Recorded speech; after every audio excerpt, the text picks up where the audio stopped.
Two great mysteries dominate our lives, love and money. What is love is a question that has been endlessly explored in stories, songs, books, movies, and television.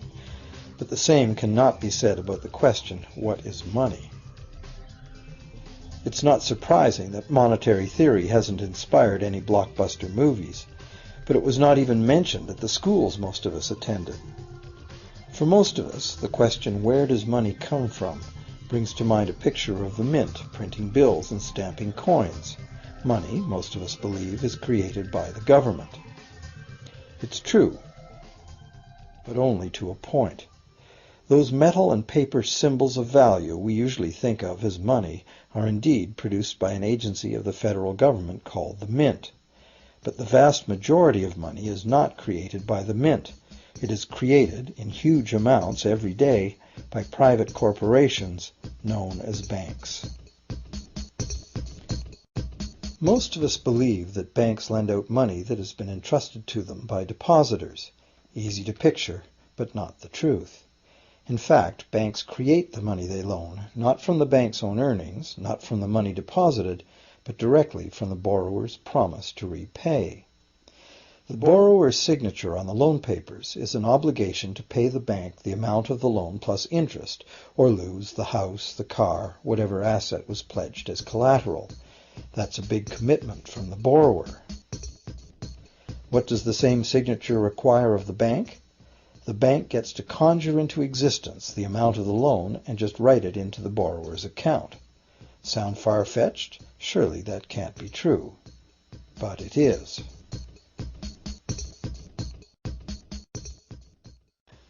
To demonstrate how this miracle of modern banking came about, consider this simple story, the goldsmith's tale.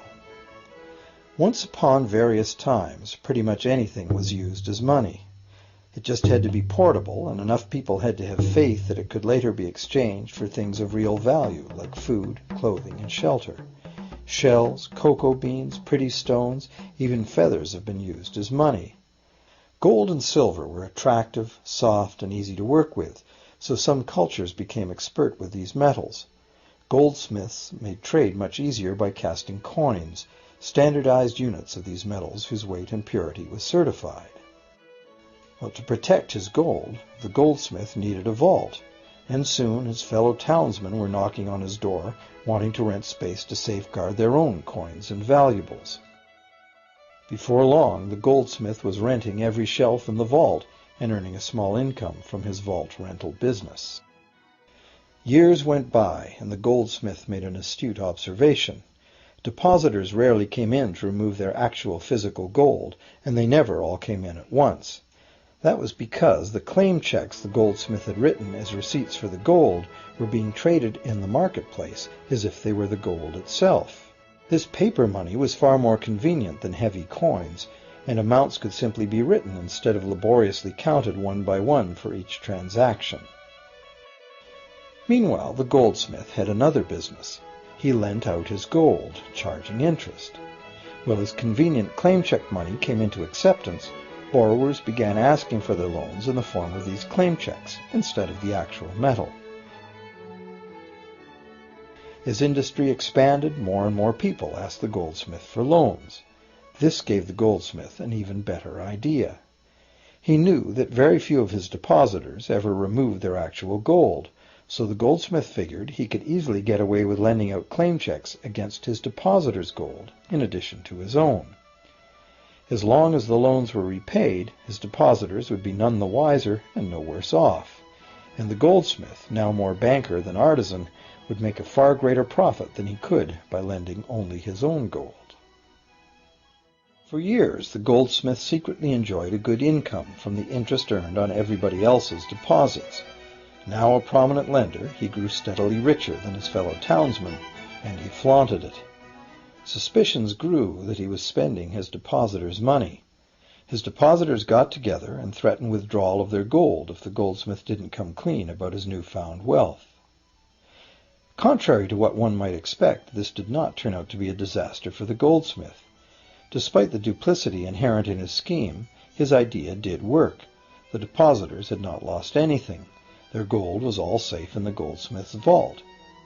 Well, rather than taking back their gold, the depositors demanded that the goldsmith, now their banker, cut them in by paying them a share of the interest. And that was the beginning of banking. The banker paid a low interest rate on deposits of other people's money that he then loaned out at a higher interest. The difference covered the bank's cost of operation and its profit. The logic of this system was simple, and it seemed like a reasonable way to satisfy the demand for credit. However, this is not the way banking works today. Our goldsmith banker was not content with the income remaining after sharing the interest earnings with his depositors, and the demand for credit was growing fast as Europeans spread out across the world. But his loans were limited by the amount of gold his depositors had in his vault. That's when he got an even bolder idea. Since no one but himself knew what was actually in his vaults, he could lend out claim checks on gold that wasn't even there. As long as all the claim check holders didn't come to the vault at the same time and demand real gold, how would anyone find out? This new scheme worked very well, and the banker became enormously wealthy on the interest paid on gold that did not exist. The idea that the banker would just create money out of nothing was too outrageous to believe, so for a long time the thought did not occur to people. But the power to just invent money went to the banker's head, as you can well imagine. In time, the magnitude of the banker's loans and his ostentatious wealth did trigger suspicions once again. Some borrowers started to demand real gold instead of paper representations. Rumors spread. Suddenly, several wealthy depositors showed up to remove their gold. The game was up.